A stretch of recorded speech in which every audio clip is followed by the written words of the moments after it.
Video ছাড়ার পর যারা এই কাজগুলো করেন তাদের পেজ কখনোই গ্রো করবে না, তাদের ভিডিওতে কখনোই রিচ আসবে না, আর যদি রিচ না আসে তাহলে ভিডিওতে কখনো ভিউ হবে না এবং ভিডিওটি কিন্তু ফর ইউতেও যাবে না। হ্যালো এভরিওয়ান, আসসালামু আলাইকুম, কেমন আছেন সবাই? একটা ভিডিও ছাড়ার পর আমরা যেই সকল ভুলগুলো করি এবং সেই ভুলগুলোর জন্য আমাদের যা যা কষ্ট করতে হয়, যা যা ভোগান্তির শিকার হতে হয়, সেগুলো নিয়ে আজকে কথা বলবো। আজকে এই ভিডিওটা কিন্তু খুবই ইম্পর্টেন্ট হতে চলেছে।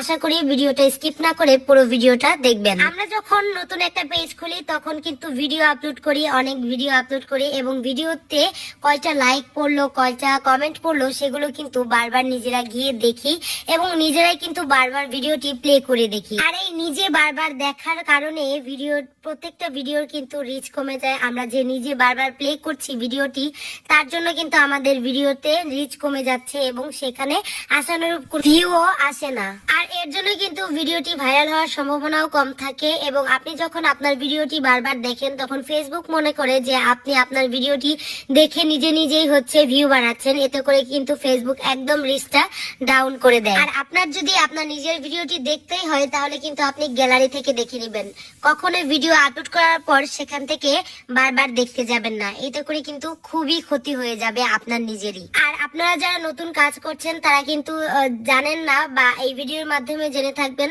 ভিডিওতে কিন্তু একটা অপশন আছে, মানে পেজে কিন্তু একটা অপশন আছে, সেটা হচ্ছে অটো প্লে।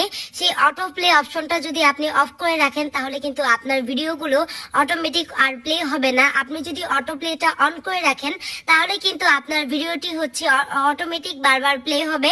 এতে করে ফেসবুক কিন্তু সেটা বুঝবে না যে আপনার অটো প্লেটা অফ করা আছে। তারা মনে করবে, মানে ফেসবুক মনে করবে যে আপনি হচ্ছে বারবার প্লে করে আপনার ভিডিওটি দেখছেন। এতে করে আপনার পেজের রিচটা, মানে আপনার ভিডিওর রিচটা একদম ডাউন করে দিবে। সুতরাং অটো প্লেটা একদম অফ করে রাখবেন। আরেকটা বিষয় হলো, একই ওয়াইফাই দিয়ে অন্য মোবাইল থেকে আপনারা কিন্তু ভিডিও দেখে থাকেন এবং সেখান থেকে শেয়ারও করে থাকেন। এটাও কিন্তু একদমই করা ঠিক না, কারণ ফেসবুক কিন্তু এটা ধরতে পারে যে একই সার্ভারের মধ্যে হচ্ছে দুইটা ফোন চলছে। যাই হোক, তারা মনে করে যে তারা নিজেরাই করছে এই কাজগুলো। সুতরাং ফেসবুক কিন্তু এটাও বুঝতে পারে। অনেকে কিন্তু এই কাজটা করে থাকেন যে শেয়ার করে দেন, ভিডিওটি বারবার প্লে করে দেখেন একই ওয়াইফাই এর মধ্যে। আপনারা মনে করেন ডিভাইস তো আলাদা, তো তাতে প্রবলেম কি? আসলে এটাও করা ঠিক না, এটাও প্রবলেম হয়ে যায়। যার জন্য বলবো এই কাজটাও করবেন না।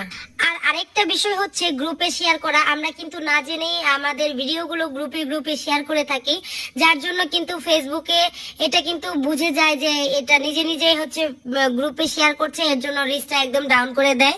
তো এটা করতে বলে ফেসবুক, তারপরে আমাদের এটা করা উচিত না, করলে পরে হচ্ছে আমাদের নিজেরই ক্ষতি। সুতরাং বলবো আপনারা এই কাজটাও একটু এড়িয়ে চলবেন। যাই হোক, আজকে যে সকল বিষয় নিয়ে কথা বললাম ইনশাল্লাহ আপনারা বুঝতে পেরেছেন এবং সেই অনুযায়ী কাজ করবেন। আজ এই পর্যন্তই। সবাই ভালো থাকবেন, সুস্থ থাকবেন। আল্লাহ হাফিজ।